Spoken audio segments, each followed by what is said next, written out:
novembre 1998, Pierre Bourque a-t-il toujours l'habitude de donner son nom à ses parties? Et les pilotes d'Air Canada en grève, turbulence à l'aéroport de Dorval, 15 experts de la poche d'air se promettent le piquet en l'air. Eh bien, bonne fête du monde et bon mercredi, mesdames et messieurs. Tout d'abord, des nouvelles de moi. Grande nouvelle à vous apprendre, j'ai une nouvelle chienne. Dolce, qu'elle s'appelle, c'est une magnifique grosse femelle italienne, toute blanche, un chien des Abruzzes, que j'ai fait opérer récemment. Bon, la grande opération, là, la ligature, les oreilles, la queue et les quatre pattes d'une shot. Une réussite, je dois dire, totale. Mais là, mon problème, ceux qui ont des chiens qui sont fait opérer, ils savent, c'est qu'il ne faut pas qu'elle se liche. Alors, à chaque fois qu'elle se liche les moignons, il faut que je dise non. Bon, c'est bien fatigant. Ben, là, avoir su, bâtard, j'aurais fait couper la langue aussi. Mais le seul moment où elle se liche pas, chose étrange, c'est quand on écoute La Fureur. Moi non plus, d'ailleurs. Je me liche à hier. Pendant le grand journal, je me liche. La première émission de 110 %, j'ai commencé à me licher vers moins quart, mais disons qu'en général, je me liche en prime time. Mais là, pendant La Fureur, jamais. Alors ce soir, pour toi, Dolce, qui m'écoute à la maison, on va jouer à La Fureur. OK, amenez la danseuse. Oh! La Fureur, La Fureur, F-U-R-E-U-R, La Fureur. Bon, on commence. Bon. Tant qu'elle est laide, ça n'a pas de bon sens. Je sais pas si vous l'avez vu comme il faut. Ramenez-la, elle était trop laide. Ramenez-la, on commence encore. La Fureur, La Fureur, F-U-R-E-U-R, La Fureur. Oh, bâtard, les aubergines mormons. Bon, première chanson à la maison. N'oubliez pas de frapper des mains et chanter avec moi. Les paroles vont être sur l'écran. Ah, OK, du calme. OK. Les paroles vont être sur l'écran en haut. C'est pas tout à fait au point comme tel, mais c'est de bon cœur. OK? Alors, une facile pour débuter. On va commencer avec... On joue avec le Boléro de Ravel. Musique! Pom, pom, pom, pom, pom, pom, pom, pom, pom, pom, pom, pom, pom.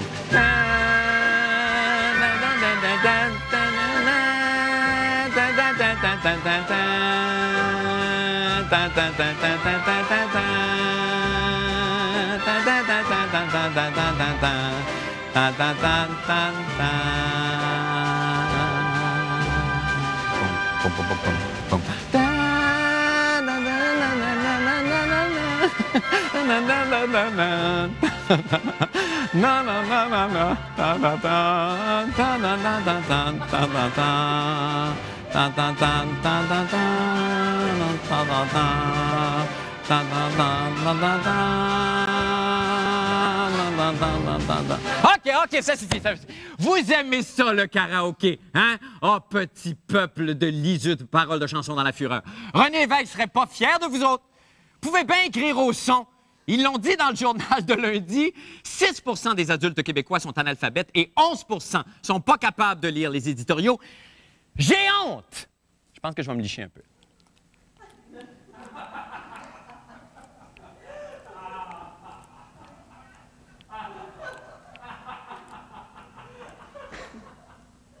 OK, ça va bien. Bon, maintenant, pour les nouvelles de la fin du monde. Alors, au moment où je vous parle, je ne vous surprendrai pas en vous disant qu'il y a du monde qui sont contents. Amenez les gens contents que je les haïsse de plus près. Oui, ils sont contents parce qu'ils ont déjà posé leur caulking, ou parce qu'ils ont lu tout Proust, ou qu'ils chauffent pas pire une voiture qui consomme peu. Ce sont des gens heureux et je n'ai que mépris pour eux. D'autres, par contre, sont fâchés. Et curieusement, eux aussi chauffent pas pire une voiture qui consomme peu, mais ce soir, il faut qu'ils se rendent en Russie avec. Pourquoi? Parce que leur vol a été annulé à cause de la grève des pilotes d'Air Canada. Et je les plains.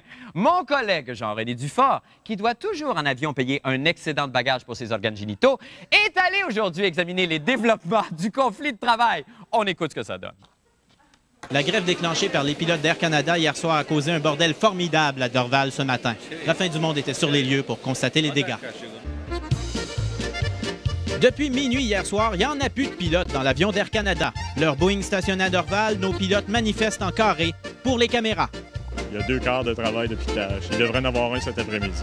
Manifester pendant les heures de bulletin. J'imagine que ça, c'est bien planifié. Ouais. J'ai vu qu'ils ont posé des stickers à terre, des collants.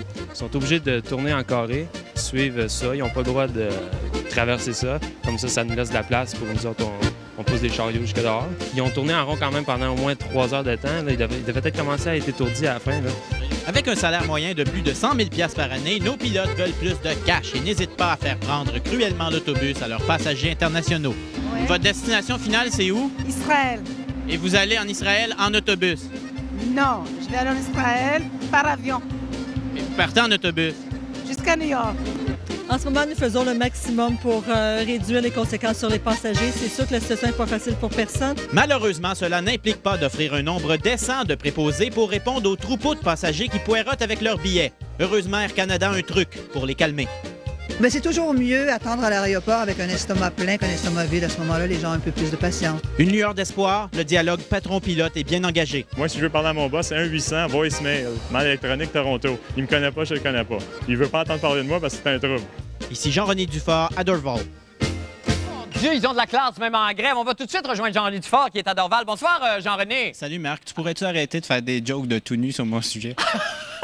Mais pourquoi, Non, Jean-René? ça va-tu durer toute l'année? Ben non, mais c'est une espèce d'éloge. Non, ça. mais C'est moi une aussi, espèce je de- vais commencer à célèbre en le faire Jean-René sur dans toute l'équipe. Pardon? Je vais commencer à en faire sur toute l'équipe, moi OK, aussi. bien ça serait intéressant, par Ouais. exemple. On va aller dans les deux sens. Bon, Jean-René, ils ont de la classe, ces gens-là. Ils savent quand même manifester. Ils n'ont pas des gros piquets là, dérangeants. Ils restent habillés. Oui. Le moral a l'air bon. Ça a l'air d'être une grève civilisée jusqu'à maintenant. Et on manifeste en Corée. Oui. Ah oui? Oui, toujours. Ça tourne en carré comme ça, Ah, comme ça, ben, comme mon ça. Dieu, qu'ils sont disciplinés. Et ce qui est assez comique, c'est que, bon, évidemment, c'est autour de l'argent parce qu'ils revendiquent plus d'argent. Ouais. Et on ne s'entend pas sur le salaire, le salaire moyen. C'est-à-dire que le syndicat dit le salaire moyen de nos membres, Ouais. c'est 100 000 $ et la direction dit le salaire moyen de nos pilotes, c'est 135 000 $.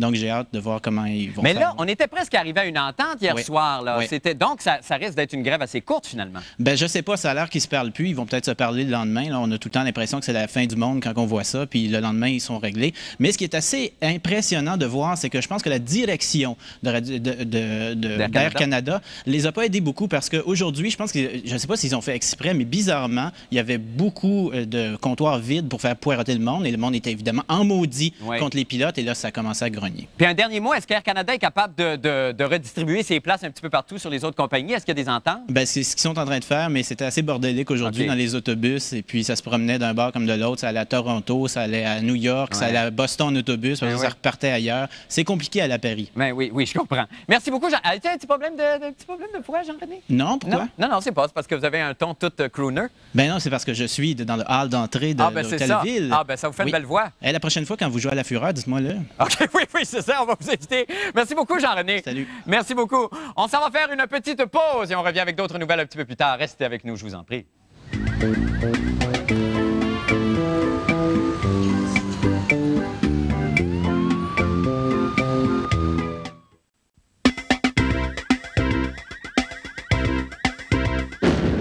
On peut compter sur les doigts d'une main les villes qui ont marqué l'imaginaire collectif de l'humanité. Et parmi celles-ci, évidemment, 3 méritent d'être citées. Je veux parler, bien sûr, d'Athènes, Atlantis et Laval. Et justement, ce soir, c'est à toi, Laval, que je m'adresse. Nous savons depuis hier que M. Lucien Bouchard veut commencer au plus sacrant à creuser la glaise lavalloise, le turf chaumédéen et l'argile ponviotine, mais sans parler bien sûr de charrier le galet la barre à ploufesque, de même que le réputé granit, île de Jésusois. Omettrai-je la garnotte vimontoise et le calcaire fabrevillois ou fabrevillien, là vous cherchez dans le dictionnaire, en tout cas tout ça pour amorcer le prolongement du métro jusqu'à Laval. Bref, Patrick Masbourian, la taupe babouneuse, est allé sonder le terrain pour nous. C'est avec toute la détermination d'un entrepreneur opportuniste que je me rendis à Laval afin de baliser le tracé du futur métro. Armé d'un plan et d'une pelle, je creusai moi-même le tunnel sous la rivière des Prairies.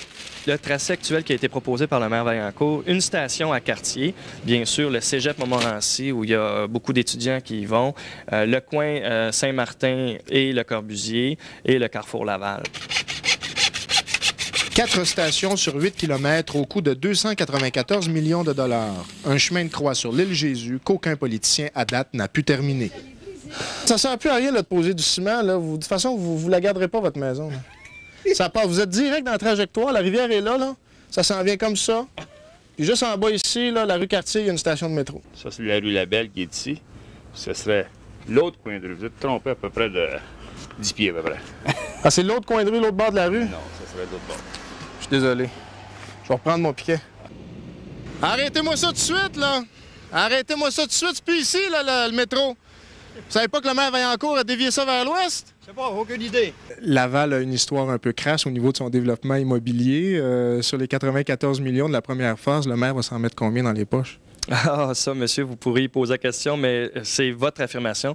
Je peux vous dire que tout à Laval, tous les contrats qui se donnent se font selon les règles de l'art. Et nous, notre préoccupation, et au maire surtout, c'est le bien-être de sa population, de continuer à contribuer au développement économique à Laval, et c'est ce que le métro va faire. Patrick Masbourian, sur le futur site du métro à Laval. Patrick, bonsoir. Salut, Comment Marc! vas-tu, grand? J'ai déjà vu, là, quelque Oui, part. là. déjà vécu ça.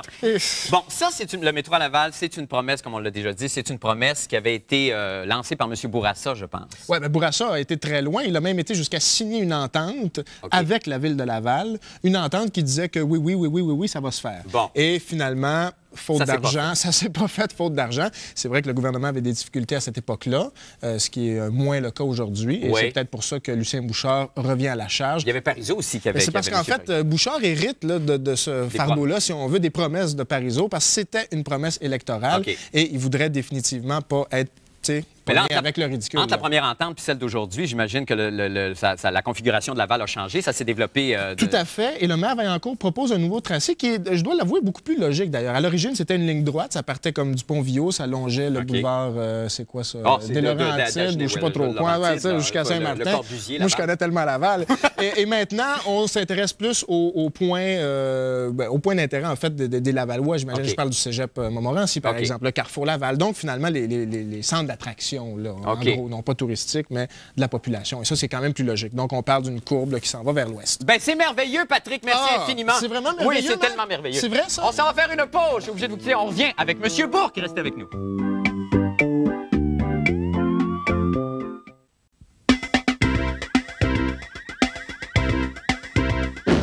Eh bien, cette première semaine d'émission n'aurait pas pu être complète sans inviter celui qui fut notre premier escapé la saison dernière, on s'en souviendra, et qui symbolise mieux que quiconque, à mon avis, toute la fin du monde dans sa splendeur.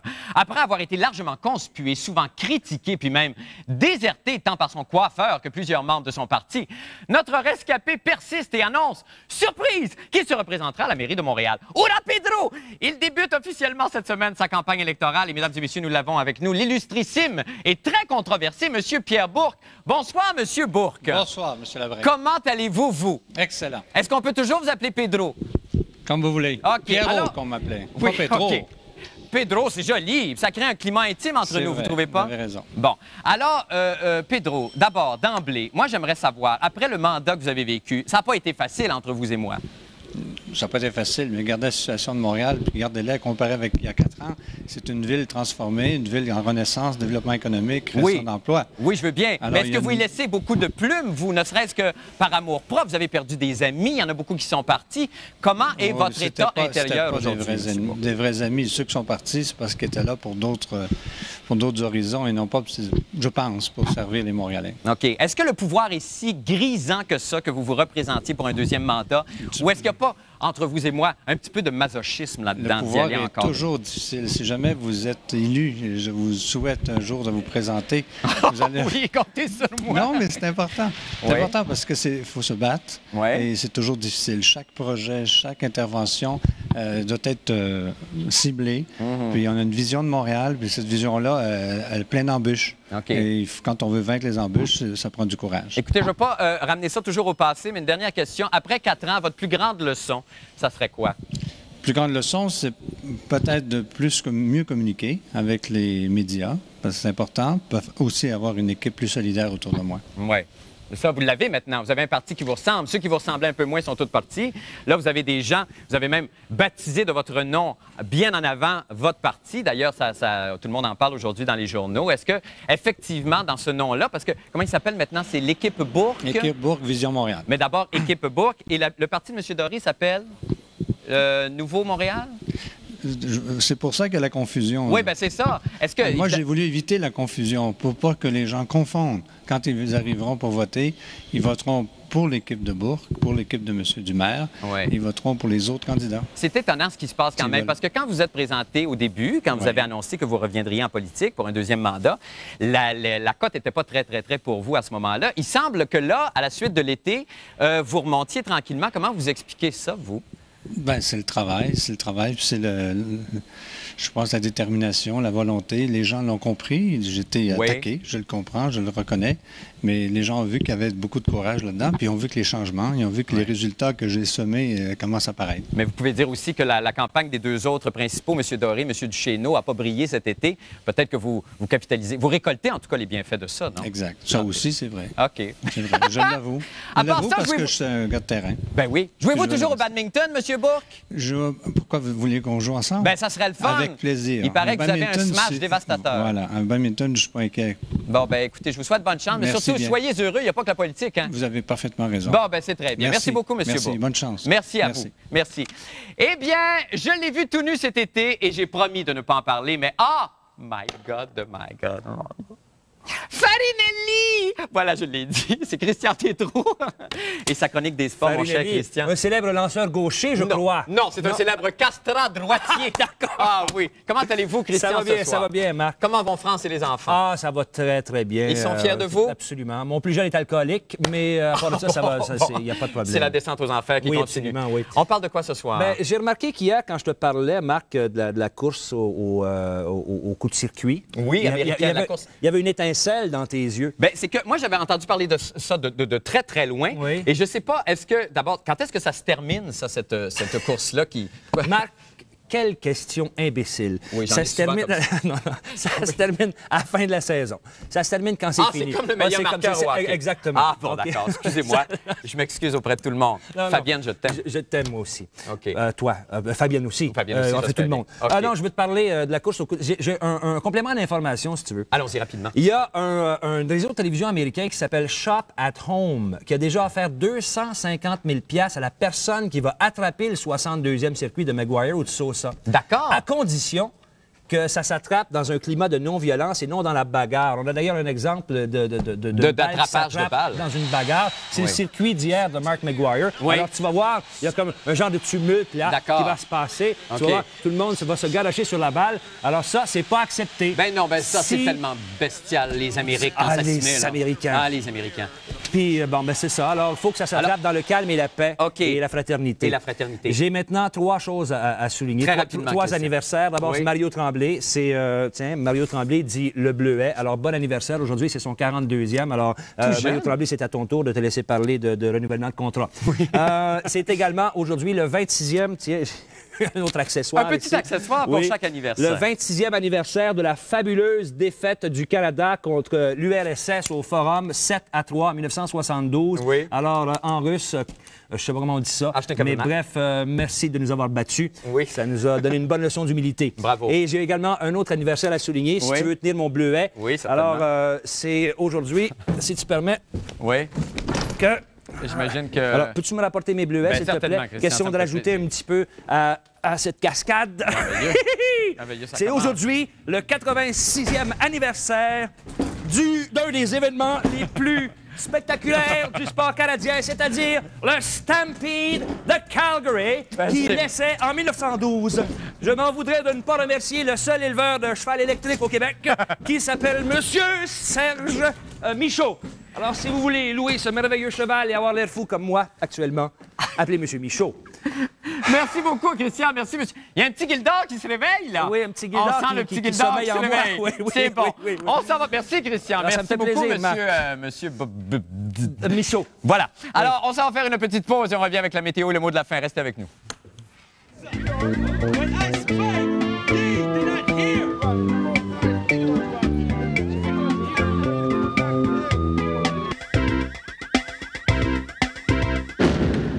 Son nom de famille a 5 lettres. L'âge de son public, 5 chiffres. Et il mesure 5 pieds. C'est l'animateur du quiz Gringo. C'est le météorologue amateur de la semaine, Monsieur Pauloud, qu'on va rejoindre à l'instant. Bonsoir, Paul. Ça va très bien, Marc. Bonsoir, comment ça va? Moi, ça va très bien, vous-même. Alors, j'ai le plaisir de vous présenter notre mot de 5 lettres aujourd'hui. On joue encore ce soir? Oui, on joue encore. C'est une joie. Pour 50 $. Mon cher Marc, notre mot, eh bien, je vous donne un indice. Nous en avons eu beaucoup au cours des dernières heures, particulièrement à Montréal. Oui. Nous en aurons sans doute la nuit prochaine et encore demain. C'est un mot de 5 lettres qui débute par P. Ah, écoutez, donnez-moi 2 secondes. Oh, voyons. Oh non. Vite, on est sur le générique. Un P-L-U-I-E? Oui. Oh non, c'est fort. J'adore ce jeu-là. Quand est-ce que ça passe, ça? 50 $. Marc. Oui. Oui, tous les C'est jours à Radio-Canada à 11h30. Puis vous êtes vraiment sincèrement heureux, oui? Oui, Marc. Alors donc, ce soir, on prévoit un minimum de 13. OK. Et de même, des nuages, sans doute. Savez-vous qu'en ce moment, la pression barométrique ici à l'Hôtel de Ville est de 100,8 kPa. Mais ça, c'est à l'Hôtel de Ville même. Et que la Nouvelle-Orléans et Panama City en Floride pourraient être frappés par l'ouragan Earl ce soir. Non, c'est pas vrai. Ça, c'est des mauvaises nouvelles, par Voyez, Marc, que j'ai fait mes devoirs à la météo. Vous êtes extraordinaire, Paul. Bon. Est-ce que vous prévoyez prendre des vacances bientôt, vous? Oui, je suis en vacances. Ah, vous êtes en vacances? Hein? Vous avez été flushé? Non, pas encore. Non, Louis Cuisine a dit débauché. Bye, Paul, à demain!